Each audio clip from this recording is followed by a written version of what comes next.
Question number 3. The Prophet of Islam, Muhammad ibn Abdullah sallallahu alayhi wasallam said, the excellence of a learned person over a devout worshipper is like, complete the narration. The excellence of a learned person to a devout worshipper is like the excellence of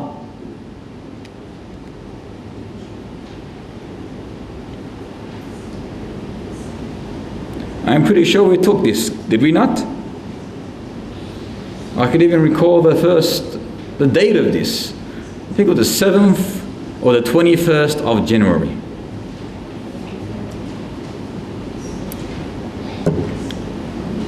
Did we not, Brother Nick? Yeah. No volunteers. The excellence, تفضل يا أمين, جزاك الله خيرا.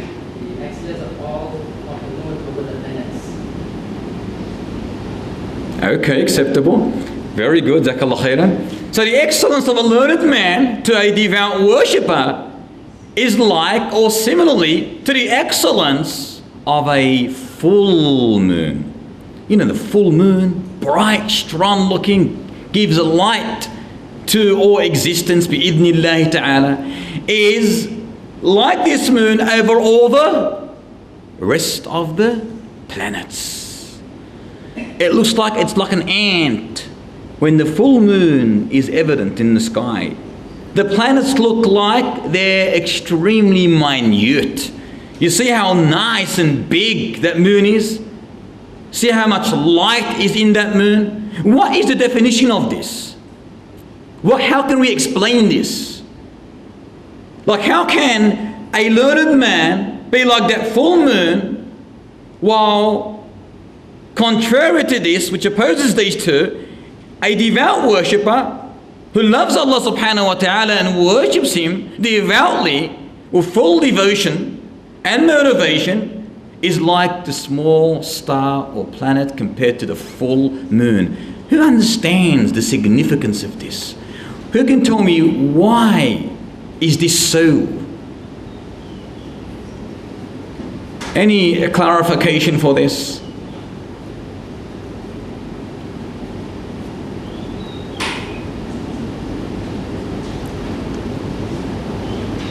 You all know the answer, but sometimes we're either embarrassed to answer it, or we're scared to answer something wrong and you get hammered for it. So you will not answer, or you just don't want to answer. Nazri, what do you think?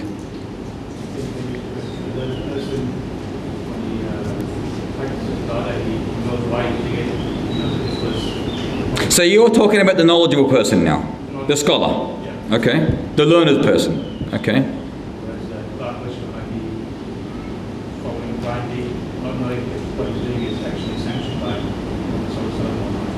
Very good.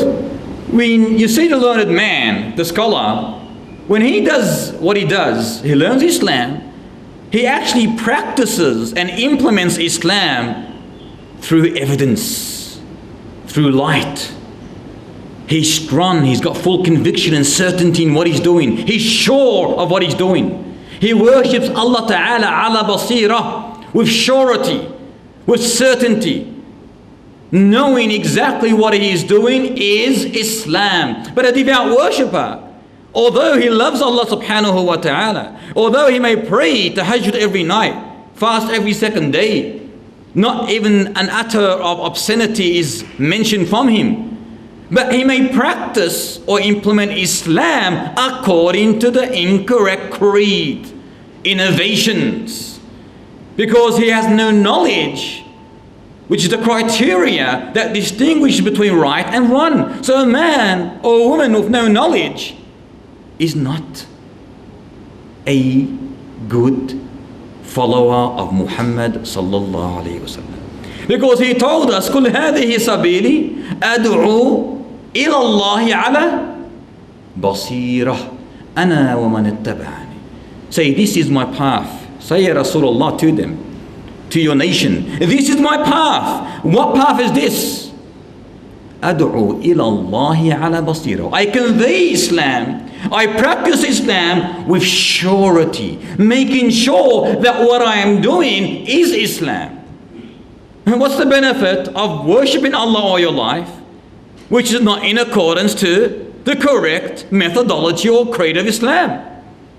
And how many people do we have today that, yes, are extremely devout? They love Allah subhanahu wa ta'ala dearly, more than anything else. But when they worship Allah, it's not built on a correct foundation. That I understand Tauhid, that I understand jurisprudence, that I understand Islam, but yes, they are devout. So you can see why it's so important to be a learned person in Islam, in order that your actions constitute to the correct way or implementation of Islam. And as the hadith says, that whoever does an act that is not in accordance to our act will have it what? Accepted? Rejected. So this is the importance of understanding Islam, attending lessons, attending seminars of Islam, sermons, circles. Understand what Allah wants from you. And the only way you can do this is to attend as many lectures as possible every day of your life. You can't go to a particular lesson because there's no lesson or it's hard to get to. You have the Qur'an in your house. You have a video or DVD player or CD player. You have a library, or you should have a library, not with Cosmopolitan in it. No, not with Shakespeare in it. No, not what with Steven Spielberg in it. No, but with Qala Allahu, Qala Rasulullah. So when you are unable to attend a particular lecture, you have no excuse. You must at least every single day study Islam. A minimum of an hour or two, minimum. But we got time for everything else. Then we try to fit in one lesson a week. This is not the correct way of a Muslim. We live for Allah. كل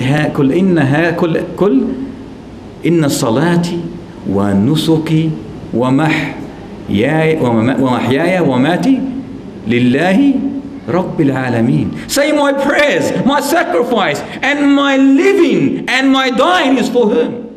If this is true, it's for Allah. Are you really living for Allah subhanahu wa ta'ala? Are you really studying Islam so you know how to really worship Allah ta'ala and love Him? Or do you give Him just a bit of time at the end of the week? I may give Him, you say, enough time for Allah ta'ala. 1 hour is enough for you, Allah, to learn who you are and what you want from us and the halals and the harams. And this is absurd. And this is not the Muslim's way. Every day, every second is for Allah. وَمَحْيَايَ وَمَمَاتِ, and your dying is for Allah. So make sure you understand how you live for Allah's sake or pleasure, and how you will die, and that must be for Allah's sake and His pleasure. This is why the full moon is that to the, or over all the planets, as a learned person is to a devout worshipper.